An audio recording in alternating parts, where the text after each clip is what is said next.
क्या आप जानते हैं राष्ट्रीय स्वयंसेवक संघ के संस्थापक डॉक्टर केशव बलिराम हेडगेवार और मौलाना लियाकत हुसैन के रिश्ते का सच?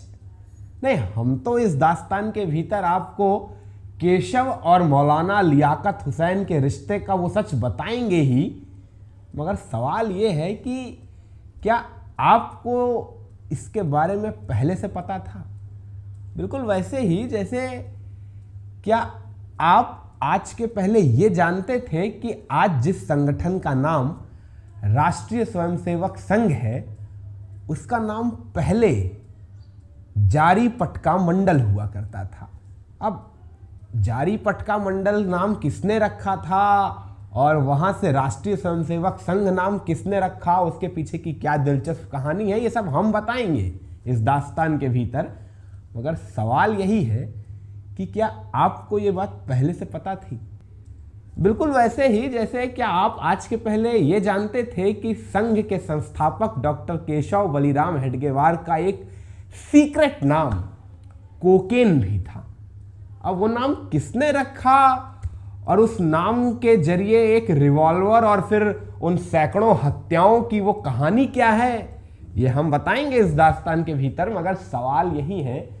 कि क्या आपको इस बारे में पहले से पता था? बिल्कुल वैसे ही जैसे क्या आपके जहन में पहले कभी एक सवाल नहीं कौन था कि गांधी के पीछे पीछे जेल तक चले जाने वाले एक समर्पित कांग्रेसी ने कब, क्यों और किस तरह कांग्रेस के ही सबसे बड़े शत्रु संगठन राष्ट्रीय स्वयंसेवक संघ की नींव रख दी? मगर चलिए कोई बात नहीं, आपके जहन में ये सवाल कौंधे हो या ना कौंधे हो, मगर इन तमाम सवालों के जवाबात लिए हुए राष्ट्रीय स्वयंसेवक संघ के 100 साल पूरा होने के उपलक्ष्य में संघ की अंतर्तहों को उजागर करने वाली हमारी इस खास सीरीज के इस पहले एपिसोड में हम आपका इस्तकबाल जरूर करते हैं। तो चलिए शुरू करते हैं ये दास्तान, जिसकी शुरुआत होती है सहस्त्रों वर्षों से ग्रंथों और पुराणों में उल्लिखित गोदावरी, वंजरा और हरिद्रा नदियों के मुहाने पर स्थित उस कंडकुर्ती गांव से, जो गांव सहस्त्रों वर्षों से अपने वेद पाठी ब्राह्मणों की प्रांजल ज्ञान चेतना के लिए समूचे भारतवर्ष में विख्यात रहा है। मगर कालांतर में जब समरकंद से आए आसफ जाहों ने हैदराबाद पर अपनी सल्तनत काबिज की, तो इस गांव की ज्ञान ज्योति आहिस्ता आहिस्ता मध्यम पड़ने लगी, जिस कारण इस गांव के वेद पाठी ब्राह्मणों ने देश के उन अलग अलग इलाकों का रुख किया जहां उनकी सांस्कृतिक ज्ञान चेतना का रक्षण और पोषण दोनों हो सके। और इसी सिलसिले में इस गांव से निकले पंडित नरहरि शास्त्री ने शरण ली नागपुर के भोसले राज परिवार के भीतर। और कालांतर में इन्हीं नरहरि शास्त्री के वंश में जन्म होता है उन डॉक्टर बलिराम पंत हेडगेवार का, जिनके 2 बेटों महादेव और सीताराम के बाद जन्म होता है उनके तीसरे सुपुत्र केशव का। वो केशव जिन्हें बचपने से ही सशस्त्र क्रांति धरा के बड़े क्रांतिवीरों मसलन महाराणा प्रताप, छत्रपति शिवाजी महाराज, रानी लक्ष्मीबाई जैसे किरदार बहुत पसंद आते थे किसी भी आम बालक की तरह। मगर जो बात हर आम बालक और केशव को जुदा करती थी वो ये कि केशव महज कहानियों और किस्सों में किरदार निभा रहे इन किरदारों की दास्तानें सुनते नहीं थे, बल्कि उनके किरदारों को असल में जीने की कोशिश भी करते थे। और यही वजह थी कि उम्रों के आंकड़े में दहाई का आंकड़ा पार करते करते नागपुर की छोटी बड़ी स्वातंत्र समर की गतिविधियों में केशव की छोटी बड़ी भूमिकाएं नजर आने लगी थी। वो भूमिकाएं जो कालांतर में इस कदर आगे बढ़ी कि तरुणाई की दहलीज पार कर जवानी में दाखिल होते होते केशव समूचे विदर्भ के बड़े क्रांतिकारियों की नजर में आ चुके थे। विदर्भ के सशस्त्र क्रांतिकारी केशव में आने वाले कल का उजाला देख रहे थे और यही वजह थी कि विदर्भ के सशस्त्र क्रांतिकारियों ने अपने पैसे की मदद दे केशव को यह निर्देशित किया कि वो अपनी आगे की उच्च शिक्षा के लिए कलकत्ता का रुख करें।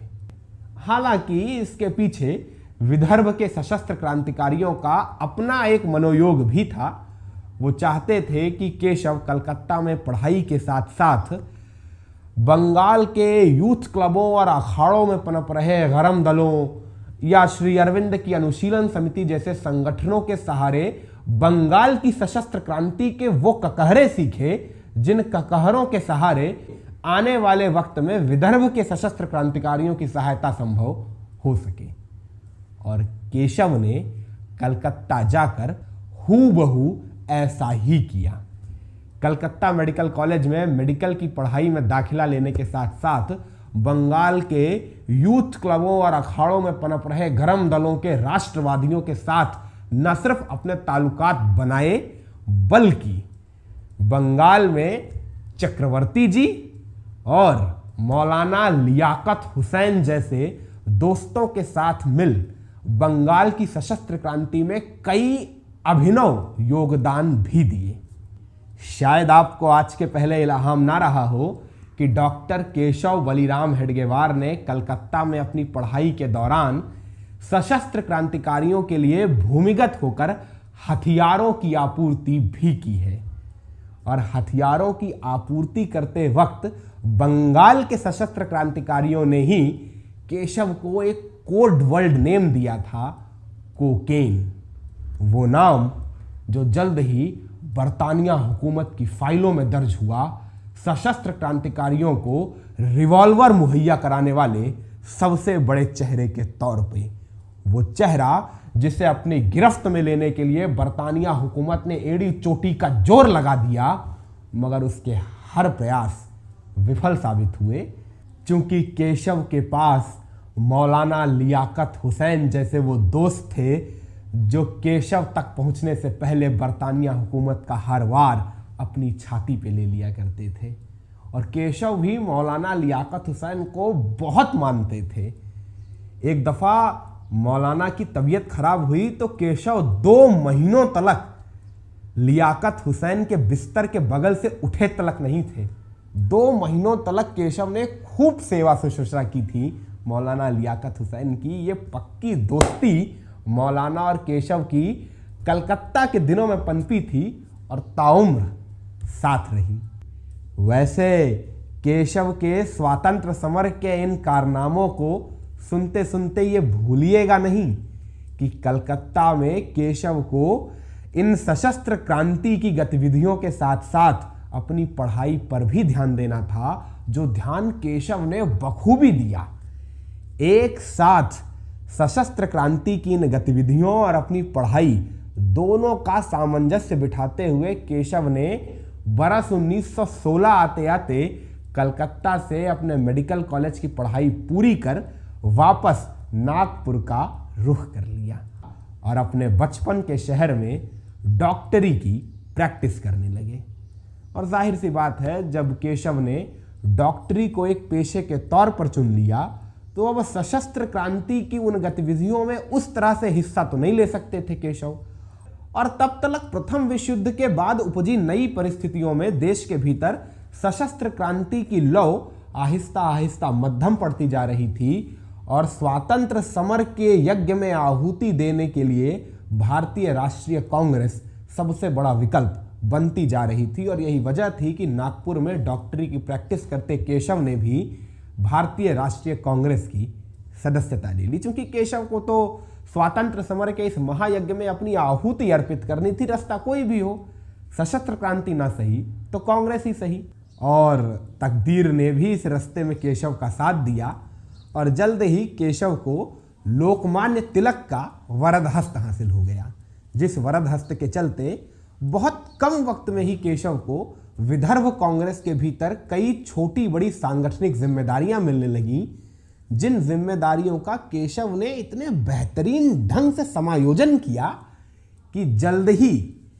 कल तलक सशस्त्र क्रांति के जाजल्यमान सूर्य के तौर पे निखरते विदर्भ के केशव बलिराम हेडगेवार विदर्भ कांग्रेस के जाने माने नेता माने जाने लगे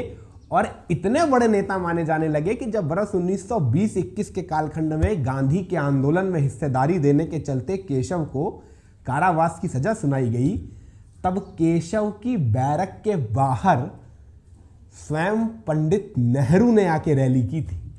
हाँ, अब इसके पहले आप कुछ अन्यथा ले लें, स्पष्ट किए देना चाहता हूं कि यहां पंडित नेहरू के मायने जवाहरलाल नेहरू नहीं, उनके पिता पंडित मोतीलाल नेहरू है, जो भी उस वक्त कांग्रेस के शीर्षस्थ नेताओं में से एक गिने जाते थे और उनका कहीं जाना भी बड़ा मायने रखता था। तो अगर वो केशव की गिरफ्तारी के बाद वहां रैली करने पहुंचे थे तो इसका साफ और स्पष्ट मतलब यही था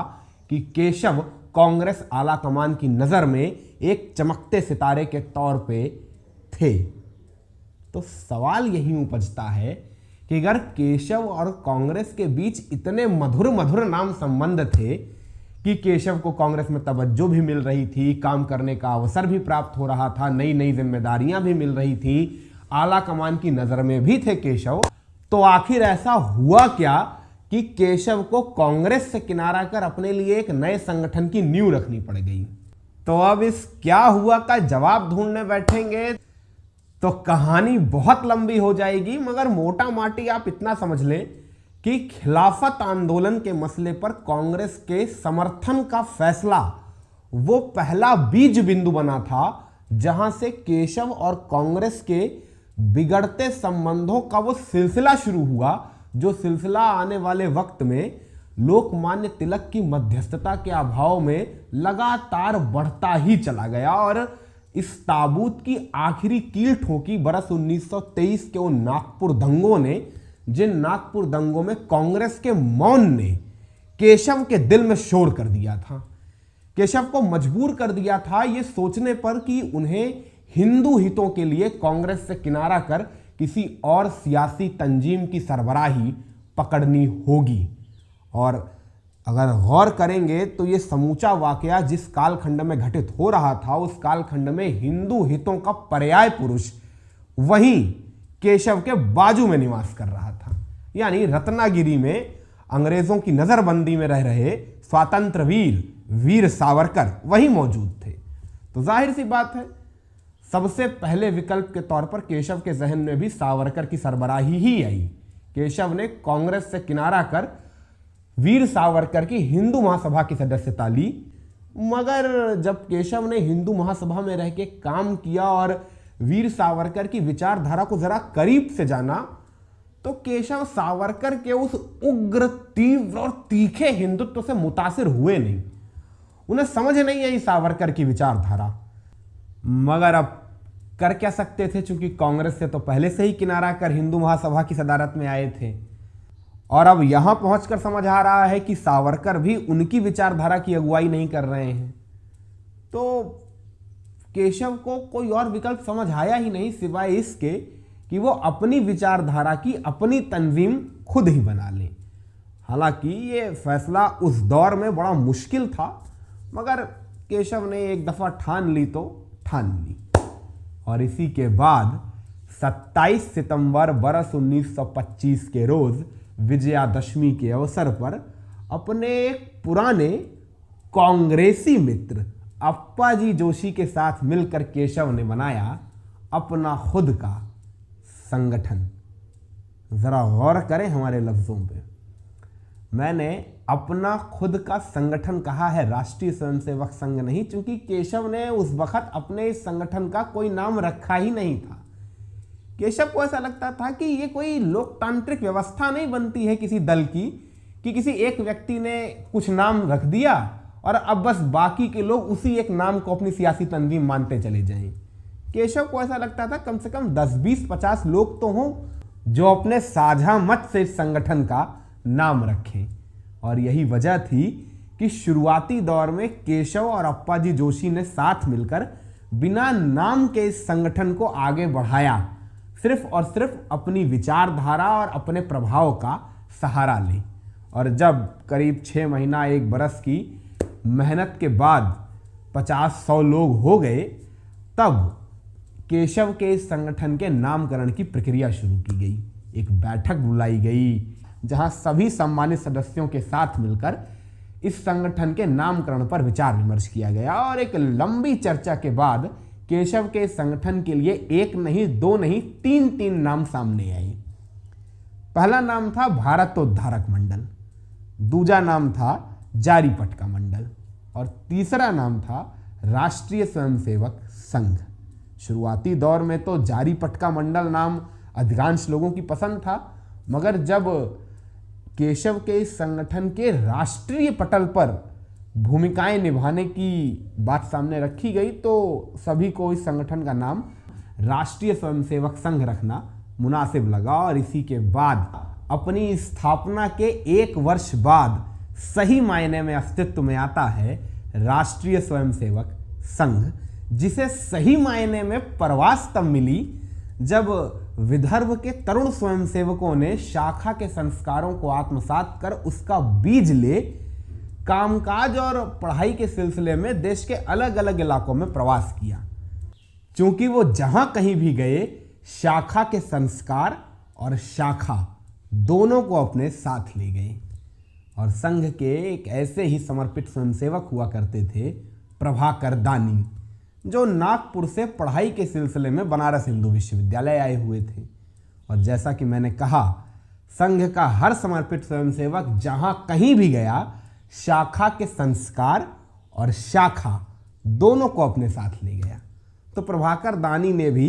शाखा के संस्कारों से प्रेरित हो बनारस हिंदू विश्वविद्यालय के भीतर एक रोज शाखा का आयोजन कर दिया, जिस शाखा के भीतर प्रभाकर ने न सिर्फ अपने सहपाठियों को आमंत्रित किया बल्कि अपने मनपसंद जीव विज्ञान विषय के प्रोफेसर डॉक्टर माधवराव सदाशिवराव गोलवलकर को भी आमंत्रित किया। ये बनारस हिंदू विश्वविद्यालय में जीव विज्ञान के प्रोफेसर के पद पर तैनात डॉक्टर माधवराव सदाशिवराव गोलवलकर का राष्ट्रीय स्वयंसेवक संघ से पहला साबका था। तब किसने ही सोचा रहा होगा कि चंद बरस बाद इन्हीं राष्ट्रीय स्वयंसेवक संघ से बिल्कुल अनजान डॉक्टर माधवराव सदाशिवराव गोलवलकर के हाथों में उस बंद कमरे के भीतर मृत्युशैया पर लेटे हुए डॉक्टर केशव बलिराम हेडगेवार वो एक चिट्ठी सौंपेंगे, जो चिट्ठी आने वाले वक्त में न सिर्फ राष्ट्रीय स्वयंसेवक संघ बल्कि हिंदुस्तान की सियासत की तस्वीर, तासीर और तबीयत बदल के रख देगी। अब उस चिट्ठी में ऐसा क्या लिखा था और संघ से बिल्कुल अनजान डॉक्टर माधवराव सदाशिवराव गोलवलकर कैसे संघ की जान बन गए, संघ की आत्मा बन गए और फिर गुरुजी गोलवलकर के कालखंड में राष्ट्रीय स्वयंसेवक संघ ने कैसे अपने डैने पसारे, कैसे जनसंघ की स्थापना हुई, वाजपेयी को लाना, फिर वाजपेयी की रक्षा के लिए गोलवलकर का वो प्रयास, फिर दीनदयाल उपाध्याय, वो पूरा कालखंड जो संघ की दृष्टि से संघ का सबसे महत्वपूर्ण कालखंड है, उस कालखंड के भीतर संघ की अंतर्तहों के तमाम किस्से और कहानियां आपका इंतजार कर रहे हैं इस सीरीज के दूसरे एपिसोड में। जो आएगी या नहीं इसका फैसला आप ही को करना है। कमेंट सेक्शन में जाएं और कमेंट करके बताएं कि क्या आप इसका दूसरा एपिसोड देखना चाहते हैं या नहीं। फिलहाल आज का ये सत्र यहीं पर समाप्त।